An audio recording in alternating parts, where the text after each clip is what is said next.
লোকে মিষ্টি করে ডাকে পেনপুর। এখানেতে কাক কোকিল দুটি স্বরে ডাকে, দিন শেষে ভালোবাসা সবার উপর থাকে। মানুষগুলো মাটির সুরে গায় জীবনের গান। 7 কিলোর একটি গ্রাম পরানপুর তার নাম, 7 কিলোর একটি গ্রাম পরানপুর তার নাম।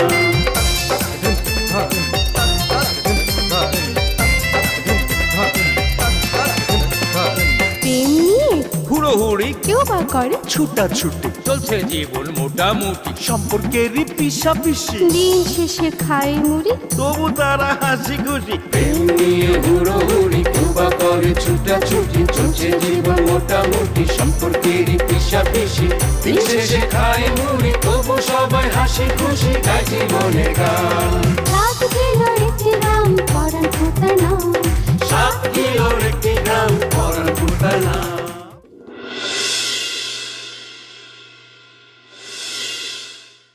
কি এর ক্ষতি? তুমি নাইমারে চাও না? হ্যাঁ, নাইমারে পাট দেখছো কথা দেয় তোমারে, দেখবা 2 দিন পরে 2 ভাই বোন মিলে গেছে, মিলে গিয়ে ওই ফকিরের ক্ষেত্রে খরাতে কোনো প্রজেক্ট করবো। কথা তো খারাপ কয় নাই। যখন ফিরলাম তখনও তোমার সঙ্গে ওই কাঠটি আর কাটে নাই, যে কারণে আমার উপর তোমার অনেক রাগ। আমি যতবার এই 2 হাত বাড়ায় দেই, শনির রাহু এসে একটা বাধা দেয়। সরেন, আমার যাইতে হবে। আরে আরেকদিকে ইনকাম, যেই টাকা বেতন পাই এতে বউরে খাওয়ামুখী আর বাপের চিকিৎসাই বা করামুখী দিয়া। ওইটাই তো আসল কথা। নতুন বউ আসলে আবদারের কোনো সীমা থাকবো না। আচ্ছা তুই করতে গেলি? হ্যাঁ, ওই ভিসা লেগে ডাক করছে না? না দাদা, তুমিও না আসো, খালি মস্করা করো। আসলে হয়েছে কি, কাস্টমার নাই তো, কালকে দোকানের মধ্যে বইবে খালি ঘুমাইতে। পরে চিন্তা করলাম দোকানে না বসে থেকে বাইর থেকে যদি 10টা মিনিট ঘুমায় দিতে লাগে, ভালো এলে ঘরে বাইর থেকে এই কথা আব্বা। মনে হয় একেবারে দুজক শিখাইছি। সিরিয়াস? হ্যাঁ, তোর দোকানে ঠান্ডা ঠান্ডা কিছু আছে? থাকলে একটা দে, খুব তৃষ্ণা লাগছে। বাকির নাম ফাঁকি, নগদ দেও। হ্যাঁ, ঠান্ডা দিতেছি। আরে কি করস? এই ধর, এই আরে দূর, টাকা লাগবো না, আমি তোমার লোক মজা করছি। তুমি আমার আব্বা না, তোমারে একটা ঠান্ডা খাওয়া যদি তোমার দিলে ঠান্ডা করতে না পারি, আমি তোমার কিসের পোলা হইলাম? না ঠান্ডা খা। খুব খুশি না, পরানটা বইরে গেল, খুব ভালো লাগতেছে বাজার। পিতা হিসাবে আমিও কত দূর কর্তব্য পালন করতে পারছি, পারি না। আজকে কি হয়েছে জানোস তুই মাই? আবার থাক, এইসব কথা কোনো দরকার নেই, বাধ্য হতো। কি হয়েছে কাকা বাবু? আমি গেছিলাম ওই যে ফকির ইমান আলী, ওর খেতে ওই মাটি কাটার কাম করতে। বোঝোই তো আমার পরিস্থিতি, এখন কিস্তি টানতে হয়, রোজ হইলো 800 টাকা। বয়স হয়েছে তো, ওই কষ্ট হইতেছিল। এইটা দেখা ইমান আলী খিলখিল করে হাসতেছিল, টিটকারি মারতেছিল, আমার খুব খারাপ লাগতেছিল। এর মধ্যে কই থেকে হঠাৎ আমার বাজান পাগলের মতো ছুটতে আইসা আমার হাতের তো কাইটা কোদাল নিয়ে নিজেই কাম শুরু করে দিচ্ছে। বাহ, এটা তো খুবই ভালো খবর কাকা বাবু। আমিও আসার সময় গর্ব করে ইমান আলী বলে আসছি, তোর রক্ত বেইমানি করছে। দেখ, আমার রক্ত আমার সাথে বেইমানি করে একজন পিতার কাছে, এর সাথে গর্বের আর কি থাকতে পারে? ও কাকা বাবু, এটা কিন্তু আসলে খুব গর্বের বিষয়। হয়েছে আব্বা, থাক, যাও আমার বাড়ি যাও। ও, বাড়ির দিকে যাবো। আবার কি বের করো? এই যে এই নাশটা আছে, বাকিটা মিলে তুই কিস্তির টাকাটা দিয়ে দে। হয়েছে, এটা লাগবো না, তোমার পকেটে রাখো তো। আরে রাখ তুই। আরে টাকা লাগবো না তো, দোয়া করো খালি, আল্লাহ সালাম দিন ফিরবো, চিন্তা করো না, তোমার এত কষ্ট করানো লাগবো না। আল্লাহ যেন তাই করে বস। হ্যাঁ, তাহলে আমি বাড়ি দিকে গেলাম। যাও যাও যাও যাও। জাকে দিতে না করছি না, হুস করে সব বাইরে হয়ে যাবো, জাকে দিও না। ও সময় বৃষ্টি পড়ে যাইব কাকা বাবু। দাদা, গানটা কিন্তু খুব মজার ছিল। কি করবো? আইতে আইতে শুনতেছিলাম, আবার একটু গায়ালাও না। মৌসুমটাও কিন্তু জোশ, কুকিল ডাকতেছে, আমরা লগে লগে গাই, গাও। আর যাব না আমেরিকা, হ্যাঁ পেলাম যখন তোমার দেখা, তারপরে তোমার বাড়ির পাশে বাড়ি ভাড়া করে থেকে যাব ঢাকা।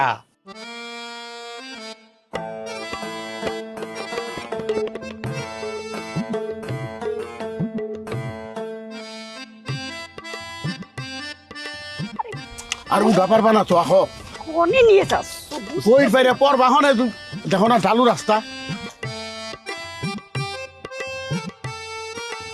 এমনি তুই বেড়াইবে চলো দেখ আরে খারাইলে কেন চলো আরে কোনে নিয়ে যাচ্ছ কবা তো চোখে একখান চশমা পরাই দিয়ে হাত ধরে টেনে নিয়ে যাচ্ছ ওরে শোনো একটা কথা শোনো তোমার এক জায়গায় নিয়ে যাবো সেটা যদি আগের থেকে কয়ে দেই তাহলে তো তার কোনো মজা থাকলো না বুঝতে পারিস তো মানে ওই সারপ্রাইজ না কি করে সেরে দেবো তোমার রাখো তোমার সারপ্রাইজ কোনে নিয়ে যাচ্ছ সেটা আগে কর নাইলে কলাম আমি এক পাও আগে বাড়াবো না বুঝতে পারিস এই ঘাট তেরামিটা তোমার সারা জীবন থেকে আমি দেখে আসতেছি এ আর যাবে না কোনোদিন না করলে তুমি যাবা না শোনো আমি কতিটা ছিলাম না তাও করছি মানে আমরা দুইজন গন্ধে যাইয়ে ওই সিনেমা দেখো রোমান্টিক সিনেমাই তো সেটা দেখো বুঝলা তোমার সারা জীবন তো তুমি আক্ষেপ করে গেলে তোমার বাড়ির বাইরে নিলাম না খালি হাসপাতালে নিয়ে গেছি আর কোনো জায়গায় নেইনি তাই করছিলাম কি দুজনে মিলে একটা সিনেমা দেখবো বুঝলা এটা আর সারপ্রাইজ দিতে চাইলাম আসো যাই মনে খুব রং ধরেছে না খুব ছুটি এত কথা কও কি জন্যে হ্যাঁ যুগ পাল্টাইছে না চলো হাত ধরাধরি করে যাই একটু দেখতেছেন বুঝছো হ্যাঁ ভালো মানুষ তুমি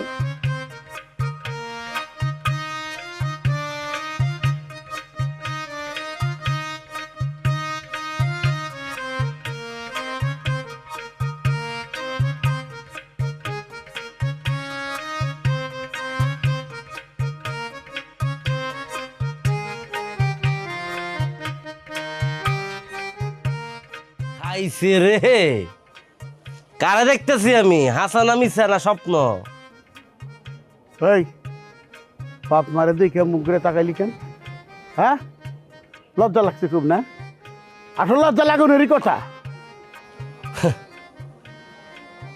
সেম কথাটা যদি আমি তুম করে কই তাহলে কি করবা তুমগু উপায় আছে বলার সামনে মুখটা দেখানের যাও গে এসব কথা বাদ দাও কিন্তু তুমগো এই অবস্থা কেন আল্লাহ রে আমি তুম করে দেখা মনে মনে ভাবতাছি কিরে গ্রামে নাক নাকি করতে গাইলো একজনে দেখা যায় কবরে আরেকজনে দেখা যায় আহমেদ শরীফ আরে আহমেদ শরীফ তো তোর মতো লাগতেছে তুই তো ভিলেনি পাঠ করবে তোর বাপের লগে তোর মায়ের তো নায়িকার মধ্যে রাখছ কবরই আর তুই কি হ্যাঁ তুই তো বেইমান খান উপর দিকে একদল তাই কোন খান কইলা বেইমান খান সারাক্ষণ বেইমানি নিয়ে থাকো আরে থামো না সাওয়ালের সঙ্গে কতদিন পর দেখা তার সঙ্গে একটু সুখ দুঃখের কথা জিজ্ঞেস করবা তা না বাপ পুতে দুজন মিলে ঝগড়া শুরু করে দিয়েছে আরে আব্বা বেমানি কারা করে এটা সবাই জানে আমার চাইতে বেশি তারা তোমার কেউ জানে না কি করছো হ্যাঁ একটু স্বার্থের লোভে নিজের আপনা পোলারে বানাই দিছো বোমাবাজ হ্যাঁ খালি কি আমার মধ্যে তুমি ক্ষমতা আছো আমার মধ্যে ক্ষমতা নাই তো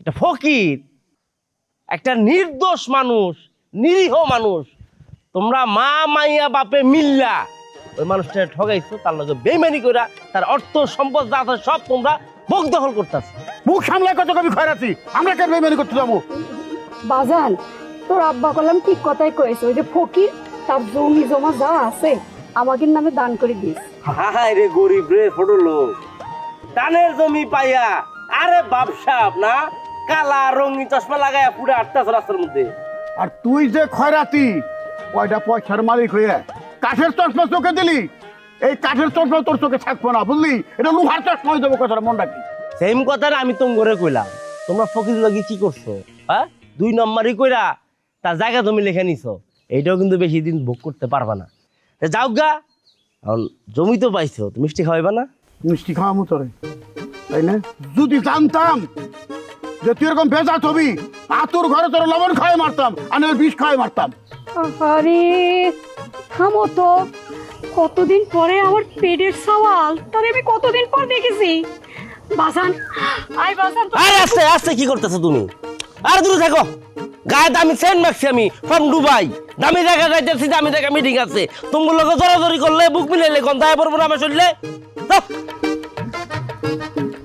দেখছো কত বড় মানুষ তার তুমি জড়াই ধরবার গেছো আমি তো মনে করছি তুমি ধাক্কা দিয়ে বাগারে ফালাই দিবে হ্যাঁ আর আমি তো ওই পাশে থাকতাম পায়ের থেকে স্যান্ডেল খুলে মারতাম আমার গালে হ্যাঁ মায় জড়িয়ে ধরবার গেছে বলে সেন্ট যাইব গা, কত বড় ফাজিল, দুবাই থেকে সেন্ট আনছে। ও খরাতির বাপ, আসো যাই। বুকের মধ্যে কেমন জানি করতেছে। এখন কি সিনেমা হলে যাবা নাকি হাসপাতালে যাবা সেটা কও। তোমার তো হাসপাতালে যাচ্ছি তো অভ্যাস হয়ে গেছে। কি কব আর, যেসব সব হাসপাতালের ঠাই ঠিকানা আমার জানা হয়ে গেছে, হাসপাতাল ছাড়া তো কিছু চেনো না।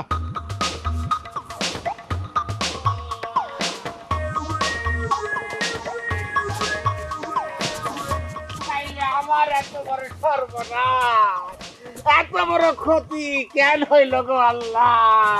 এ ফকির এদিকে এদিকে বামে, হ্যাঁ বরাবর বরাবর। তোমার কি শরীর শরীর খারাপ নাকি? তাইলে আজকাল তো তোমার কোথাও দেখি না, এলাকায় বই ভিক্ষা করতেছো যে? ভিক্ষা করতেছি না রে ভাই, ভিক্ষা করতেছি না, মনের দুঃখে কপাল চাপড়াইতেছি আর বিলাপ করতেছি। কেন কেন বিলাপ করতেছো কে? তোমার আবার কিসের দুঃখ? এই তুমি কি কিছু শোনো নাই? আমি কি শুনবো, কেমনে শুনবো?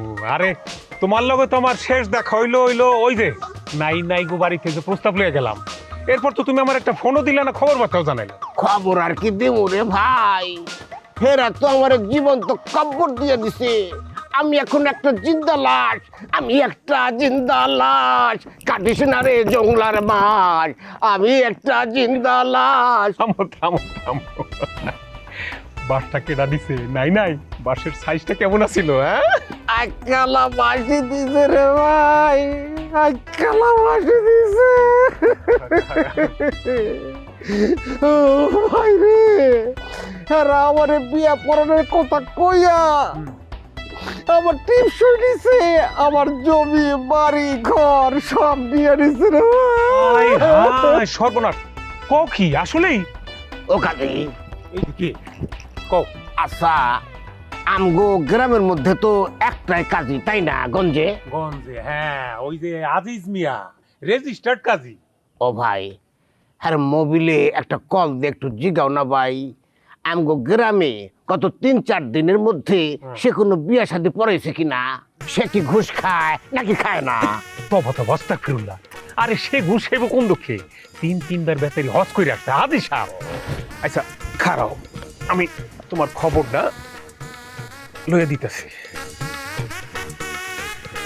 কি হইলো, চলে গেল নাকি? আরে না, কথা কই না, ফোন দিছি। আসসালামু আলাইকুম কাজী সাহেব, আপনি ভালো আছেন? নি আছি ভালো আছি।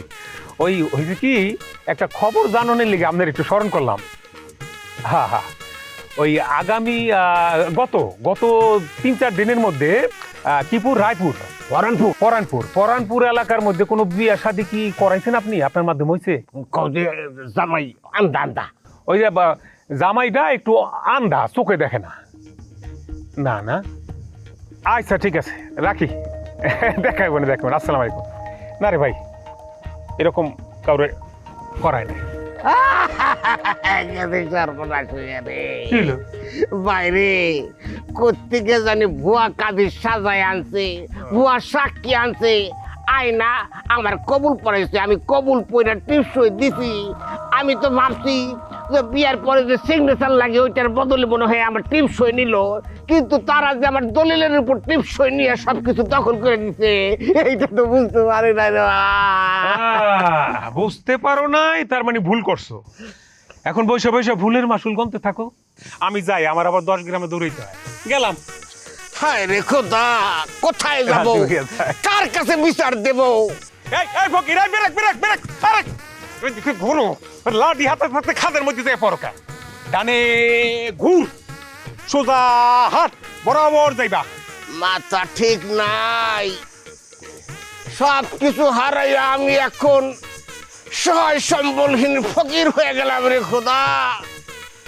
ফকির থেকেও বড় ফকির। আগে তো ঘর বাড়ি ছিল, হোক না হোক ঘরে ঘুমাইতে পারতাম।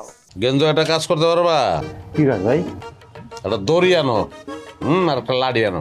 দড়ি লাঠিতে কি করবেন ভাই?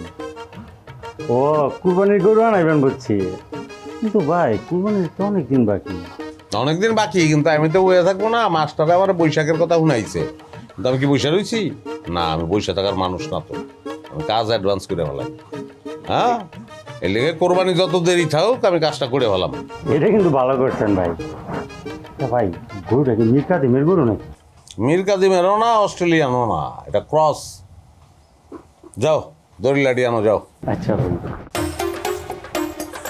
আরে বাপ, হ্যাঁ কইতে না কইতে ক্রস আয়া পড়ছে। খারাপ এনে খারাপ খারাপ। আমি আগেই জানতাম সুরজ ভাই। জিগাও কি জানতাম? কি জানতাম? আমি জানতাম এই মাস্টার পরিবার খাঁটি সোনা চিনব না, খাঁটি সোনার মূল্য দিতে জানবো না। আর সুরজ মিয়া হইল গিয়া 2-10 গ্রামের মধ্যে একটা মাত্র খাঁটি সোনা। হ্যাঁ, হীরার মূল্য যার সেই পোলারে রিজেক্ট করে। কত বড় স্পর্ধা! হ্যাঁ সুরজ মিয়া, তোমার কাছে আমার একটা অনুরোধ হইল, এদের একটা মুখ্যম জবাব দিয়ে দিবা তুমি। তার জবাব তো তার আমি দিমু, তার আগে তুই আমারে জবাব দে। তোরে কইছি আমি লাবণ্যর কাছে প্রস্তাব লয়ে যেতে, তুই ওর বাপের কাছে গেছিস কি লিগা? হ্যাঁ, লোকাল তুই সিটিং সার্ভিস চালাও। ভাই রে, কি করবো কহ, এই সার্ভিসই তো আমার কাম। শোনো ভাই, তোমার একটা কথা কই, লাবণ্য বাদ দাও। আমি তোমার লিগে কি লইছি খালি দেখ, লাল পরি, নীল পরি, ফুল পরি, অনেক রকমের পরির ছবি আমি নিয়ে আইছি। আমেরিকান সিটিজেন, এরপর আছে ইউরোপের সিটিজেন, এরপর মনে করো বাংলাদেশের মডেল। কোনটা চাই তোমার? তুমি খালি চয়েস করো, বাকি কাজ আমার। গেন্দু মডেল বন্ধ। মডেল বন্ধ? এই কিন্তু তুই কি করো? এটা কি? তোর কইসা বান, তারপর ওরে দিয়ে আমি অ্যাডভার্টাইজ করতেছি। ভাই তুই জানোস না? জানোস না তুই কি? ও আমার মায়ের অপমান করছে লাবণ্যর বাপে। তুই সেই জায়গায় প্রস্তাব লয়ে গেছস। তোরা কইছিলাম ওর বাপের কাছে প্রস্তাব লয়ে দিতে, তুই প্রস্তাব লয়ে দিবি ওর কাছে। পুল ডাঙাম করছস কি লিগা? হ্যাঁ, আমেরিকান সিটিজেন, দেশি মডেল দেখাস। মডেল তোরে দেখামু, তোরে বিয়া করামু। এই যে দেখ, অস্ট্রেলিয়ান ঘুরে চটকানা মারবো, সারা জীবন ঘুরতে থাকবি। এই যে দেখ, এই যে দেখছস, হ্যাঁ, জিসকি বিবি লম্বি উসকা ভি বড়া নাম হয়। ওই রকম খাম্মার মতন সারা জীবন এরকম ছায়া থাকতে থাকতে স্পন্ডাইলাইটিস হয়ে মরে যাবি। ভাই সুরজ, আমি একটা জিনিস না বুঝলাম না, আমি মানুষের উপকার করতে আসি, ওই দিন জ্বললে আমার বান্ধে, আজকে আবার তুমি আমার বান্ধছো, আমার অপরাধ কি? কোনটা বিয়ে করবি ক? লাম্বাটা না অস্ট্রেলিয়ান? দেখো ভাই সুরজ ভাই, অলরেডি আমার ঘরে 2-3টা বউ আছে। আরো একটা বিয়া তুই করবি, আরো একটা বিয়া তোর করণ লাগবো। ভাই আমি তোমার পাও দুইটা দড়ি মাফ করে দেবো ভাই। কিন্তু মান খোল। তুই অক্ষণ যাবি, মাস্টার বাড়ি যাবি, গিয়া তুই কবি যে আমি তোরে কইছিলাম কক্সবাজার লাবণী বিচে যাইতে, তোর ভুলে গেছে, বুঝতে পারস নাই, তুই লাবণ্যের বাড়িতে আয়া পড়ছস, এটা তোর ভুল হয়েছিল। ঠিক আছে, হ্যাঁ যা, এটা কবি, দৌড় দে। আসসালামু আলাইকুম। ভাই যা একটা দেখাইলে। আল্লাহ, তুমি আমার সহায় থেকো, কাজটা যেন সফলভাবে করতে পারি। কাজটা ঠিকঠাক মতন করতে পারলে আমাকে দিন ফিরবে, সুন্দর দেখে একটা বিয়ে করতে পারবো, ঘর সংসার করতে পারবো, আবার বাপের চিকিৎসাও ঠিক মতন করাইতে পারবো। আল্লাহ, তুমি আমার সহায় থেকো। তুই কি করস? তুই আনো পার্সেল পোছাই যাস না কি লিগা? হ্যাঁ, তুই জানোস না ক্লায়েন্ট জরুরি ভাবে এটা চাইছে। ক্লায়েন্ট আমার ফোনের উপর ফোন দিয়ে মাথা পুরো খারাপ করে দিতেছে বেটা। একজনের ডায়াবেটিস বেটা, ডায়াবেটিসের ব্যথা, পেট ফেলে যেতেছে। তুই এনে খারাপ হইছিস 100 টাকা লাগা। ওই ফকিনির বড়, তোর কাছে 100 টাকা নাই? চলো আমারে গালি দিস না, বুঝবি কয়দিন বাদেই বুঝবি। কি রে, মনে হলো আমার গালি দিছিস না? ভাই যে কি যে কর না, আপনার গালি দেওয়ার সাহস আমার আছে। হয়েছে কি ভাই, ওই আব্বার কাশিটা বাড়ছে, হ্যাঁ রে, ওই ফার্মেসি থেকে ওষুধ কিনে দিতে সব টাকা শেষ হয়ে গেছে। আরে শুন না,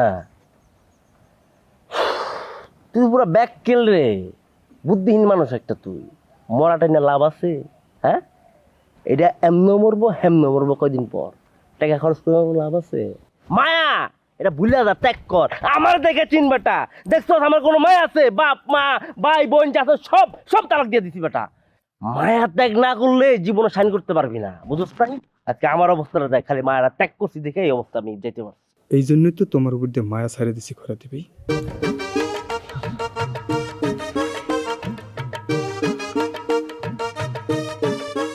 এলো তাড়াতাড়ি যা, পার্সেলটা দিয়ে আয়।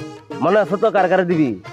একটা গুলশানের কালাম সাহেবের বউ আর একটা উত্তরার শিল্পপতি ফয়সাল আগুনের বউ। আর দুটো মনে আছে ভাই, একটা হলো ওই যে মডেল রাইমা খাতুন রে, আর একটা হলো যে ওই মরিয়াম খাতুন রে। গুড, মাথার মধ্যে মাল আছে, ভুলস নাই। তাড়াতাড়ি যা, তাড়াতাড়ি যা। আপনি সালাম আলাইকুম ভাই। যা, গাড়িটা দে।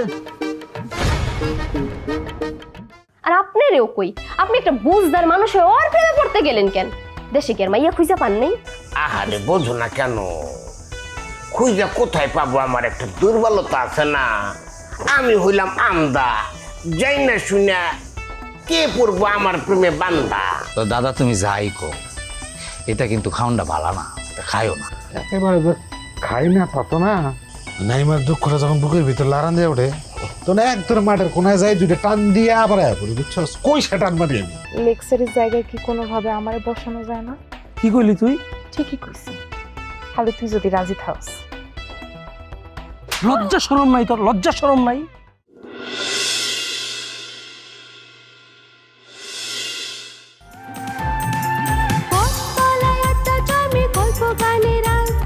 চোখের কোণে জল জমে তবু মুখে মার। সবাই জানে হাসির ভেতর লুকায় অনেক কষ্ট। নদীর পাড়ে প্রেম লোকায় হাতে ফেরে স্বপ্ন।